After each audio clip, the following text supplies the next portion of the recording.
नमस्कार दोस्तों, पन्ना competition classes में मैं राजेश अग्रवाल एक बार फिर से आपका स्वागत करता हूं लेक्चर नंबर 22 लेके, जो कि प्रबंध का तीसरा फंक्शन स्टाफिंग का भाग 2 पार्ट 2 है।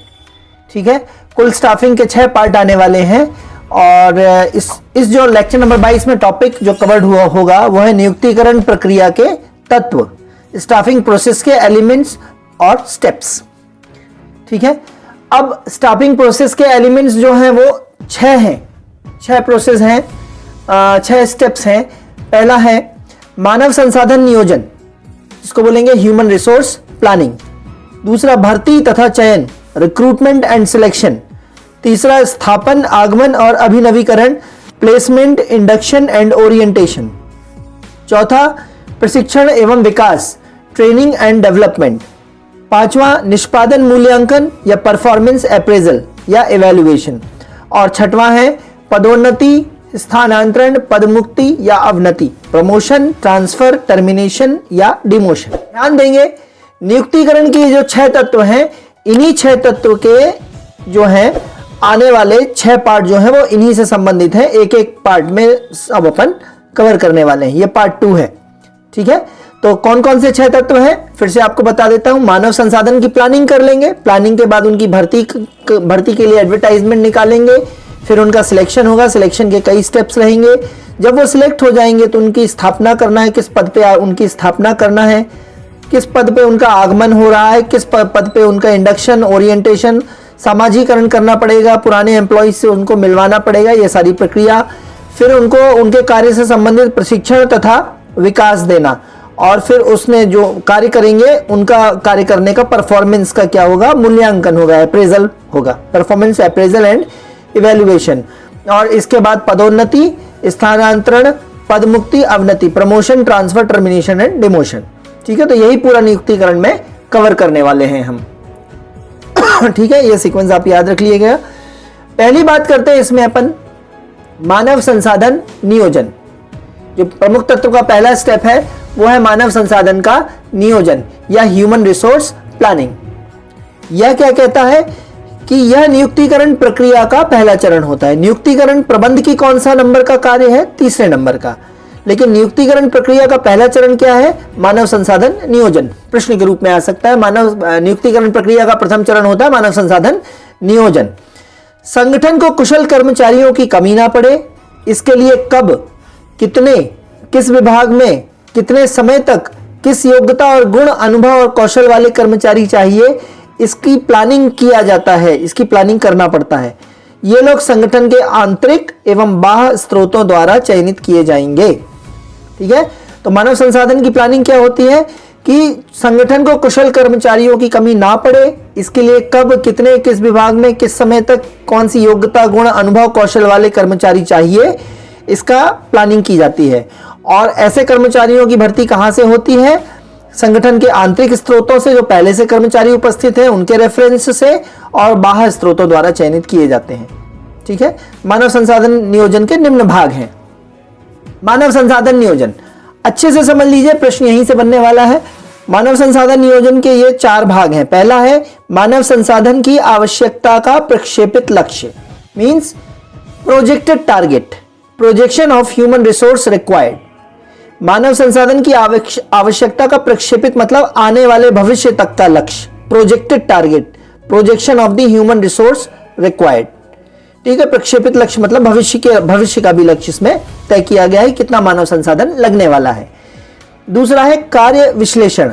कार्य विश्लेषण को बोलेंगे जॉब एनालिसिस। यहां से एक प्रश्न पक्का आने वाला है आपको कार्य विश्लेषण से। तो कार्य विश्लेषण मतलब जॉब एनालिसिस। और कार्य विश्लेषण के 2 भाग होते हैं, कार्य विवरण और कार्य विशिष्टता। कार्य विवरण को इंग्लिश में बोलते हैं जॉब का डिस्क्रिप्शन, और कार्य विशिष्टता मतलब जॉब का स्पेसिफिकेशन। आप बहुत अच्छे से याद रखिएगा, जॉब कार्य विश्लेषण के अंतर्गत कार्य विवरण और कार्य विशिष्टता आती है, अर्थात एनालिसिस के अंतर्गत क्या आता है, डिस्क्रिप्शन एंड स्पेसिफिकेशन। तो मैंने इसका एक ट्रिक बना रखा है, एड्स, ADS, एड्स। एड्स का मतलब है, ए को बड़ा लिखा है मैंने, तो एनालिसिस, और एनालिसिस के अंदर में क्या आ रहा है, डिस्क्रिप्शन और स्पेसिफिकेशन।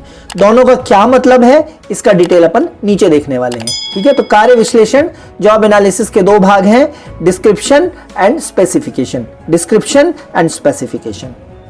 मानव संसाधन नियोजन का तीसरा भाग है मानव संसाधन पूंजी की सूची, अर्थात आपके यहाँ जो मानव संसाधन पहले से उपलब्ध है वो किस स्तर का है, उसकी पढ़ाई लिखाई क्या है, उसका रिटायरमेंट कब होने वाला है, उसका प्रमोशन कब होने वाला है, उसका स्वास्थ्य कैसा है, उसकी शिक्षा कैसी है, उसका परिवार का क्या स्टेटस है, ये मानव संसाधन पूंजी का पूरा डिटेल रखना कहलाता है एचआर इन्वेंट्री।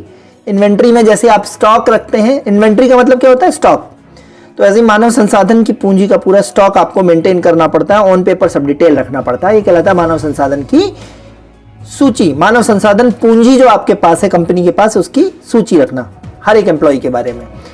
फिर लास्ट, उपलब्ध एवं अपेक्षित मानव संसाधनों के बीच अंतराल पता करना। आपकी कंपनी को जो उपलब्ध है मानव संसाधन वो, और भविष्य में जो अपेक्षित मानव संसाधन होने वाले हैं वो, उनके बीच का अंतराल कितना है और उस अंतराल को कैसे पाटा जाएगा, उस अंतराल को कैसे ब्रिज किया जाएगा, उस गैप को कैसे ब्रिज किया जाएगा, ये लास्ट पार्ट होगा। तो मानव संसाधन नियोजन के 4 भाग हो जाएंगे। पहला पार्ट है नियुक्तिकरण का मानव संसाधन नियोजन, और मानव संसाधन नियोजन के 4 भाग हैं। मानव संसाधन की आवश्यकता का प्रोजेक्टेड लक्ष्य रखना पड़ेगा, फिर आपको कार्य विश्लेषण के अंतर्गत एड्स, एनालिसिस के अंतर्गत डिस्क्रिप्शन और स्पेसिफिकेशन, फिर मानव संसाधन पूंजी की सूची मतलब एचआर इन्वेंट्री रखना पड़ेगा, और उपलब्ध मानव संसाधन और जितने कंपनी को अपेक्षित मानव संसाधन उनके बीच के अंतराल का पता लगाना। ठीक है, और आगे बढ़ते हैं इसमें। अब पहला पॉइंट इसमें डिस्क्रिप्शन, जो पहला पॉइंट ये था, इसको डिस्क्राइब करेंगे। मानव संसाधन की आवश्यकता का प्रक्षेपण, projection of human resource required. संगठन, उपक्रम या कंपनी, संस्था कंपनी के समस्त लक्ष्यों एवं भविष्य की योजनाओं के आधार पर भविष्य में कितने कर्मचारियों की और आवश्यकता हो सकती है इसका अनुमान लगाना। ठीक है, तो मानव संसाधन की आवश्यकता का प्रक्षेपण या प्रक्षेपित लक्ष्य का मतलब क्या है कि संगठन, उपक्रम, संस्था या कंपनी को भविष्य की योजनाओं को पूरा करने में कितने कर्मचारियों की और किस लेवल के कर्मचारियों की कितनी आवश्यकता होती है इसका अनुमान लगाना, इसका प्रोजेक्शन करना, इसका टारगेट फिक्स करना, यह कहलाता है मानव संसाधन की आवश्यकता का प्रक्षेपण। ठीक है, दूसरा मानव संसाधन नियोजन में क्या था, कार्य विश्लेषण। तो बात करते हैं यहां पे कार्य विश्लेषण की। कार्य विश्लेषण जिसको बोलते हैं जॉब एनालिसिस, पक्का प्रश्न यहां से बनेगा बच्चों, तो ध्यान देंगे जरा आप। तो जॉब एनालिसिस अर्थात जो मानव संसाधन आवश्यक है उससे कौन सा कार्य करवाना है, उस कार्य की प्रकृति क्या है, उस कार्य को करने के लिए मानव संसाधन में क्या योग्यता होनी चाहिए, इसका पता लगाना ही कार्य का विश्लेषण है। 2 चीजें हैं, कार्य की प्रकृति क्या है और कार्य को करने के लिए मानव संसाधन में क्या योग्यता होनी चाहिए। बस यही, कार्य की प्रकृति क्या है और मानव संसाधन में क्या योग्यता होनी चाहिए, यही कीवर्ड आपको पकड़ना है। बात करते हैं कार्य विश्लेषण या जॉब एनालिसिस की। तो एनालिसिस में क्या क्या आ जाता है, डिस्क्रिप्शन आ जाता है, और ये क्या लिखा है, स्पेसिफिकेशन, एड्स, ऊपर बताया था एड्स। तो कार्य विश्लेषण में कार्य विवरण का मतलब क्या है कि कार्य की प्रकृति से संबंधित है। ये किससे संबंधित है, कार्य के नेचर से संबंधित है। इसमें कार्य की विषय वस्तु, क्या कर्तव्य रहेंगे, क्या अधिकार मिलेंगे आपको, क्या उत्तरदायित्व रहेंगे आपके, इन सब की जानकारी दी जाती है कर्मचारी को। तो कार्य की प्रकृति कैसी रहेगी, उस कार्य में आपको क्या कर्तव्य करने पड़ेंगे, क्या अधिकार मिलेंगे, क्या आपके उत्तरदायित्व रहेंगे, कार्य में क्या करना है, कार्य की विषय वस्तु क्या रहेगी, मशीन कौन सी मिलेगी, किस मशीन पे आपको काम करना है, क्या उपकरण मिलेंगे आपको, क्या सामग्री रॉ मटेरियल्स मिलेंगे, और रोजगार की शर्तें क्या रहेंगी कंपनी की, इन सब का विवरण रहेगा, उसको कहते हैं कार्य का विवरण। फिर कार्य विश्लेषण का दूसरा भाग है कार्य की विशिष्टता। कार्य की विशिष्टता क्या कहती है कि यह व्यक्ति की योग्यता से संबंधित है। यह क्या था, कार्य की प्रकृति। अब कार्य की विशिष्टता से मतलब है व्यक्ति की योग्यता से संबंधित है, अर्थात व्यक्ति की क्या शिक्षा है, क्या अनुभव है, क्या ट्रेनिंग मिली है उसे, उसकी निर्णय क्षमता कैसी है, उसका पहलपन, इनिशिएटिव लेना कैसा है, संचार कौशल कैसा है, संप्रेषण कैसा है, बात करने का तरीका कैसा है, प्रयास कैसे करता है वो, उसका IQ क्या है, इंटेलिजेंट कोशेंट क्या है, उसका EQ क्या है, इमोशनल कोशेंट क्या है। व्यक्ति की योग्यता से संबंधित सभी पहलुओं का पता लगाना कार्य विशिष्टता है। जबकि कार्य की प्रकृति से संबंधित सभी पहलुओं के बारे में बात करना कार्य विवरण है। और कार्य विवरण और कार्य विशिष्टता को मिला के क्या बनता है? कार्य विश्लेषण एड्स। ठीक है, आशा है अच्छा समझ में आ रहा होगा दोस्तों। अच्छा, अगर आपको समझ में आ रहा है तो आप लाइक, सब्सक्राइब और शेयर जरूर करिए, बेल आइकन पे जरूर प्रेस करिए। कमेंट्स नहीं आ रहे हैं कि आप और इसमें क्या सुधार चाहते हैं तो कमेंट जरूर करें। इसके बाद तीसरा पॉइंट जो है मानव संसाधन नियोजन में, वो है मानव संसाधन पूंजी की सूची, है ना, ह्यूमन रिसोर्स इन्वेंटरी। ये बात करी थी अपन ने यहाँ पे, ह्यूमन रिसोर्स इन्वेंटरी, मानव संसाधन की। तो संस्था में जो मानव संसाधन पहले से कार्यरत हैं या होने वाले हैं, उनकी आयु, लिंग, शिक्षा, अनुभव, रोजगार, उनको किस किस क्रम में, किस किस कंपनियों में रोजगार करते हुए आए हैं, स्वास्थ्य कैसा है, सेवानिवृत्ति कब होने वाली है, मनोवैज्ञानिक स्तर क्या है, और दूसरी सूचनाएं कर्मचारी के बारे में शामिल होती हैं। आयु, लिंग, शिक्षा, अनुभव, रोजगार क्रम, स्वास्थ्य, सेवानिवृत्ति, मनोवैज्ञानिक पहलू और दूसरी सूचनाएं मानव संसाधन के बारे में शामिल होती हैं। दोस्तों, क्या आप भी लगातार तैयारी के कारण नहीं बना पा रहे हैं अपने मैनेजमेंट सब्जेक्ट के प्रॉपर नोट्स? तो ज्वाइन कीजिए हमारे पटवारी मैनेजमेंट सब्जेक्ट के कंप्लीट कोर्स को, जिसमें आपको मिलेगा recorded classes, all lecture, PDF notes, टेस्टरी। यह केवल, इसकी फीस केवल 99 रुपए है। तो अभी व्हाट्सअप कीजिए इस कोर्स को ज्वाइन करने के लिए 90 39 53 44 79 पर। किसे कब पदोन्नत करना है, किसे ट्रेनिंग चाहिए, किसका डेवलपमेंट करना है, किसको डिमोशन करना है, पदावनत करना है किसको पदावनत करना है, इन सब की जानकारी बनाना। अर्थात प्रबंधकों के उत्तराधिकारी यहीं से तय होते हैं, है ना। मैंने बात करी ना, किसकी ट्रेनिंग देनी है, किसका विकास करना है और किसको प्रमोशन देना है, पदोन्नत करना है। तो पदोन्नत करके वो प्रबंधक का ही तो स्थान लेगा। तो प्रबंधकों के उत्तराधिकारी कहां से डिसाइड होते हैं? मानव संसाधन की पूंजी की सूची से, ह्यूमन रिसोर्स इन्वेंटरी से, ह्यूमन रिसोर्स इन्वेंटरी से। ठीक है, अब मानव संसाधन नियोजन का जो चौथा स्टेप है वो क्या था? उपलब्ध एवं अपेक्षित मानव संसाधनों के बीच अंतराल पता करना। तो ये चौथा पार्ट है, उपलब्ध एवं अपेक्षित मानव संसाधनों के बीच अंतराल पता करना है। Bridging the gap between available and projected human resource.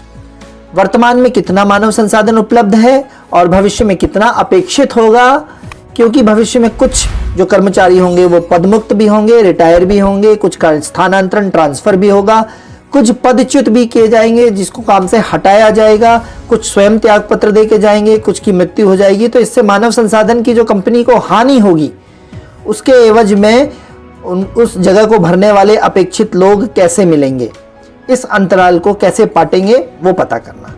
अतः कर्मचारियों की हानि भविष्य में कितनी होगी, इस अंतराल को पाटने हेतु, इस अंतराल को पूरा करने हेतु नई भर्ती तथा पुरानों की ट्रेनिंग एंड डेवलपमेंट देकर तैयार करना शामिल है। नई भर्ती भी करेंगे और उच्च पद के लिए पुराने कर्मचारियों को training and development, TND, training and development देकर भी तैयार करना शामिल है।